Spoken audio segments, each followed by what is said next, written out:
沙场巨子，荣氏企业。接着我再讲几位全国性的大实业家，这几个人每一个人都可以称为该行业的大王。第一位要讲的是荣宗敬，他是无锡人。无锡人有开工厂的特长，当地的工厂也多得很，称为小上海。荣宗敬到上海，他自有卓越出众的特长，就是信用。初时遇到了一位富绅张书和即魏纯元，俗称张元的主人，借给他许多钱，合伙做事业。每年到了新年正月初二，荣宗敬总是手持一份红账到张家拜年，不但官力十足，而且红利优厚，因此张书和对他另眼看待，把事业逐步扩大起来，帮助他创办身心纱厂。那时一般纱厂都很小，只有身心纱厂规模宏大，因为他信用好，银行钱庄纷纷放款给他，于是由第一厂起开至9厂。我常去看病的是第5纱厂，照我现在回忆起来，是红砖砌成的厂房，其长度大约有此间一条科室电道那么长。那时这些厂的经济支持者已变成中国银行。民国18年1929，上海整个商场起了一个风波，身心纱厂的经济上也遭到困难。他本来住在西摩路（今陕西北路）旧宅，这一年他手臂受伤，到无锡梅园去养病。我由他的弟弟荣德生先生介绍到无锡荣巷他的私人花园梅园里面的客舍中，为他做病后调理。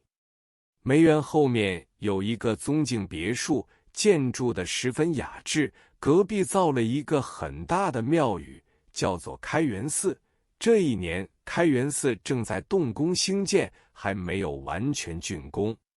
荣宗敬经营的纱厂对全国人衣料的供应发挥了极大的贡献，使当时的洋布不必养己于外国，对国家的经济上增加了一个庞大数字，而工人数字之多，也对市民生活有很大的帮助，所以他被称为纱厂大王，毫无愧色。而他的影响力之大，可以说至今还存在着。不但国内的大纱厂是他的成就，连到现在香港的纱厂帮巨子，有些是他的后人，有些是他的门下故旧。现在香港的纱厂成为经济繁荣的主力，也要归功于荣宗敬先生的。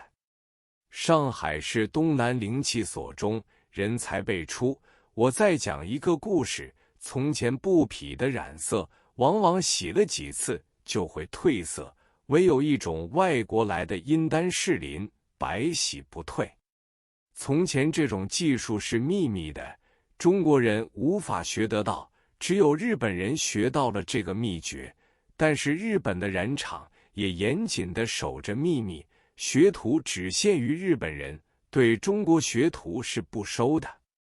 上海一家纱厂中有一个学徒，聪明伶俐，样样事情都会做，于是厂方就派他到日本去。那时他年纪很小，剃光了头发，在日本混了2、3年，讲得一口纯正的日本话，名字也改为日本姓名，就在日本染厂招考学徒时考了进去。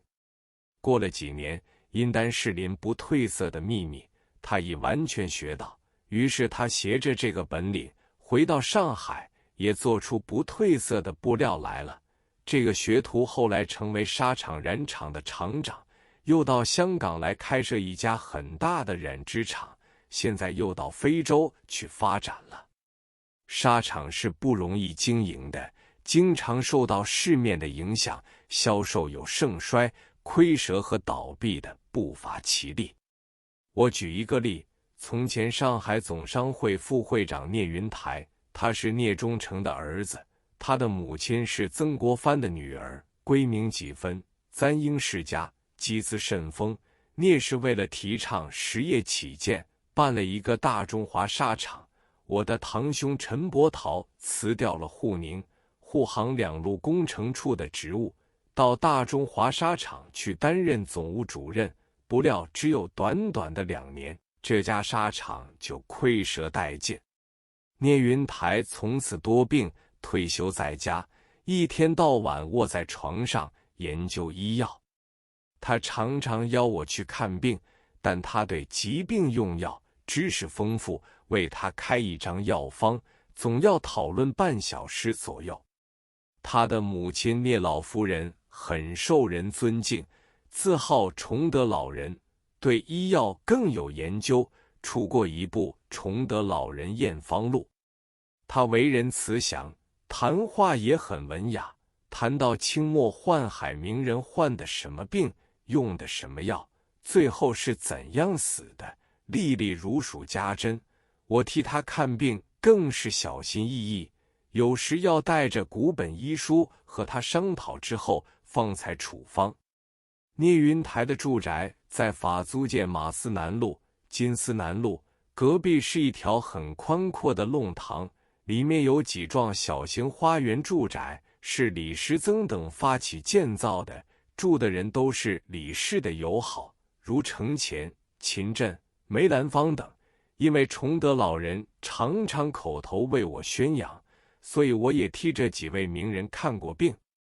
梅兰芳待人接物最是谦恭有礼，我为他的儿女看了病，他必然恭送到门口，拱手道别。后来聂云台爽性不再经商，专事写作，特地在床上放置一个特制的矮几，就在床上写稿，陆续出版了《聂氏家言》和2部医药书。这些书由我经手代为校印，印刷费不过每部20-30元。为荣宗敬处理全盘账务的是王宇清，此人勤劳朴实，做事头头是道，管理的账目井井有条，深得荣氏的器重，他的地位一年一年提高。一次荣宗敬忽然想到要开面粉厂，但是自己业务繁忙，就派王宇清专司其事。面粉厂又是一个大事业，规模之大，仅次于纱厂。王宇清大展雄才，结果成为面粉大王。我开业时，王宇老常常来看病，直到彼此来到香港。他住在铜锣湾附近，我那时在香港还有分诊所，也在铜锣湾。他有病时依然看我。这时他已退休了，悠闲得很，有时话就。我觉得他的相貌有一个特点，眉毛两边特别长，这是受征，也是一种威势，可以统帅成千成万的工人。